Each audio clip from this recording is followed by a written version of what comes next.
Hannah hated to admit how good she felt in the dress. The fabric, the cut, the draping, it all exuded richness, and the way people looked at her, with some mix of envy or longing, there was an allure to it. However, someone with a keen eye could see the fit was ever so slightly off. It was the littlest bit loose at the shoulder and just a tad long at the hem. A perfectly tailored couture gown, just not for her roommate Claire. The parquet was even more enviable to some. It was beaded and glistening with garish hardware, meant to be recognizable from long distances. A purse with a waiting list, and it too belonged to Claire. Hannah could never see the point of such overpriced items, regardless of how much craftsmanship went into them or how high quality the material was. At the end of the day, the dress was just a dress, and the bag was just a bag, complete with tissues, chapstick, and a faded debit card. She once had an art teacher who criticized her for thinking this way.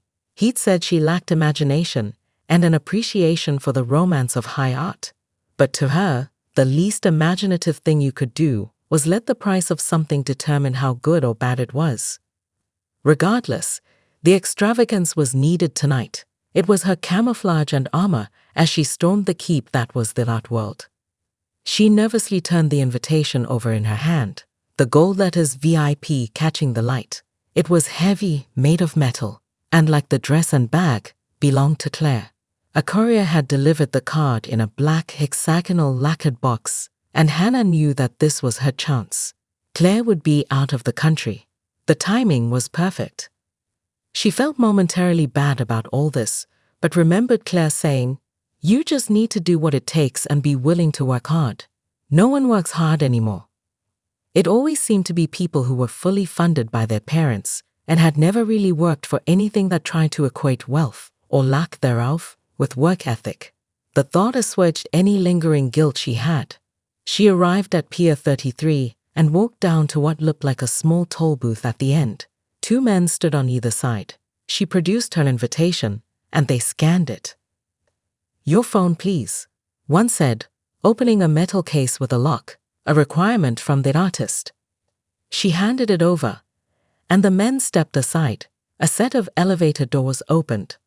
Gallery 33 was built by a Norwegian civil engineer, known for his work designing bridges and piers. It was constructed in Norway, floated over on a barge, and installed at the bottom of the East River. Its creation was described as a marvel.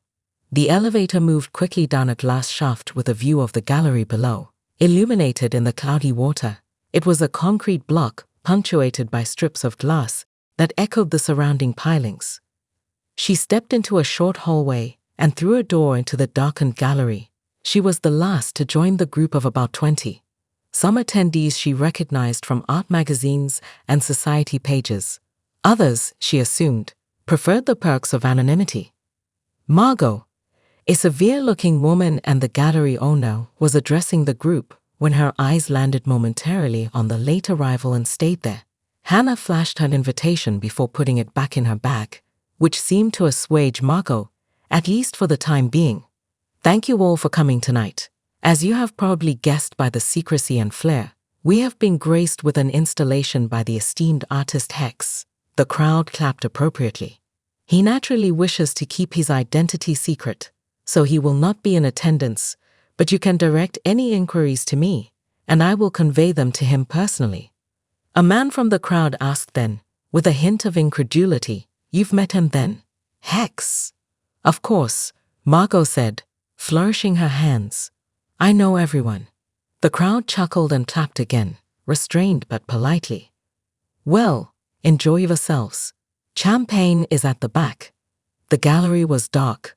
Only the pieces were lit, and Hannah was grateful for the cover the darkness afforded her. She was not quite ready to be confronted by Margot, the one person who surely knew she was not meant to be there. The art was a series of statues, organic shapes in gleaming black on pedestals with slowly revolving spotlights. At first, they appeared to be abstracts, but as the light moved across their high-gloss surface, familiar subjects came into focus. A pair of closed hands, a seed, a flower bud, a chrysalis, among others. All vessels of some kind, and the moving lights made them seem alive and pulsing. Hannah drifted through the space, catching snippets of conversation and realizing almost none was about the art. Some folks spoke what she assumed was Russian, while others spoke Mandarin, but they all seemed to be talking about money. It hardly surprised her.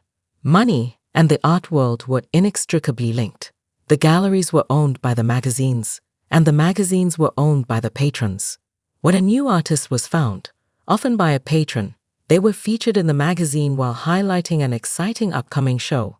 Meanwhile, the gallery would market the show by highlighting the magazine's appearance. It was a pipeline to wealth and fame, and it was nearly impossible to get in without already having one or the other. Hannah had made her way to the end of the gallery, scanning the room for Margot when she overheard a man clearly struggling to keep his anger in check. She saw him leaning in close to a piece, examining it. "Well, how did they get it then, Teresa? If I found out you gave them this, I'll destroy you. Let's go the fuck home." Before the woman could speak, the man spotted Hannah watching. He charged at her, hissing, "What are you looking at? Who even are you? I've been to several of these things and never seen you before." I'm Hannah, This is Claire's friend, Nick. She's our guest, so please don't shout at her," Margot said, appearing before them. Nick's wife, Teresa, stepped in, looked Hannah up and down, and said with an acid tone, "Nice dress," as she led her husband away. Hannah turned to Margot, "Thank you. I don't think we've officially met." "I know exactly who you are," the gallerist said in a sharp but quiet whisper. "Claire told me about her roommate, the struggling artist." Hannah was stunned, not at Margot's accusatory tone, but at Claire's mention of her work to this woman. She said, "You're frankly not very good. I looked you up, and I have to agree, it will never happen, dear. And if you think sneaking into my event is a way to find a patron or a buyer, I will personally make sure that never happens." Her eyes bore into Hannah, who stammered for something to say. Just then, the quiet was broken. "What the fuck is this? Is this some kind of fucking joke?" Nick shouted. They all moved forward to see what he was referring to. Nick and Teresa were back at the artwork. A dark beehive on a glass branch. The piece had begun to go clear, and words were starting to show beneath the black interior. It was a transfer of a newspaper article, presumably about him. Long Island restaurateur wipes out nature preserve to expand beach frontage. As a paling red, the damage to the local ecology may be catastrophic. Nick fumed. "I'll sue you, Margot." This story never ran. Before Margot could speak, an elegant older woman gasped in front of the flower bud. That piece had also begun to go clear, and text appeared. Sylvia Mellon, patron of the arts, selling historical city rose garden to overseas investors with ties to drug cartels. The room became hectic as the attendees rushed to see if they too were being targeted. One by one, they located their corresponding pieces, articles about money laundering, insider trading, secret court settlements, dismissed lawsuits, and hostile takeovers. Stories that had all been burned, buried, or bought off, all litigated out of existence, so they thought. Hannah found herself at the Sculpture of Hands. It was now emblazoned with a story about the daughter of a top financier who had knowingly worked with sweatshops in Liang and China to make products marketed as sustainable and eco-friendly. A photo of Claire accompanied the headline. The room erupted into a chorus of fury as the patrons charged to the door to leave, threatening vengeful litigation. But the group was stopped there. "Unlock it," Margot shrieked Nick. I didn't lock it," she responded, rushing over to check. Screens around the room suddenly turned on, and text appeared in multiple languages. A robotic voice began to speak. "You have been brought here to atone. You have been accused of atrocities against humanity and nature. Your efforts to bury the truth have only served to reveal your guilt. You must now answer for your crimes." They were all silent for a moment. Is this part of the experience?" Sylvia asked. Before anyone could answer, the text continued. "The air circulation system has been disabled, and carbon monoxide is on hand to fill the space. It will kill you silently and peacefully in 1 hour from now." A timer appeared in the corner of each screen. "What the fuck is this, Margot?" Nick shouted at her and charged forward as if to shake the truth out of her. Who is this hex guy? Give me his name.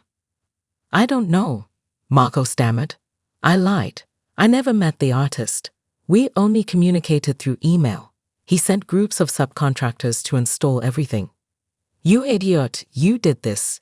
He yelled at the gallerist before addressing the screens. So that's it. You're just going to kill us all. No, you want something, don't you? The voice returned. Nicholas Lombardi, you have been accused of bribery, coercion, and racketeering in connection with the expansion of your Long Island home and the destruction of lawfully protected land. Nick was silent, but clearly fuming. That was more than the article had known. Confess your crimes, and you can go. Fine, sure, whatever. I did it. Can I fucking go? Your phones were collected and have been given to our team. We need them unlocked. Please put your thumb on the pad to proceed. A round metal disc lit up on a center pedestal. Absolutely not, bellowed Nick.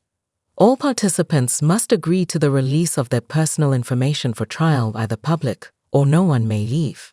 The group began arguing amongst themselves, but stopped as the voice returned. Alternatively, using the provided weaponry, your debt will be considered paid if you collectively decide to sacrifice one of the other guests here and rid the world of that blight.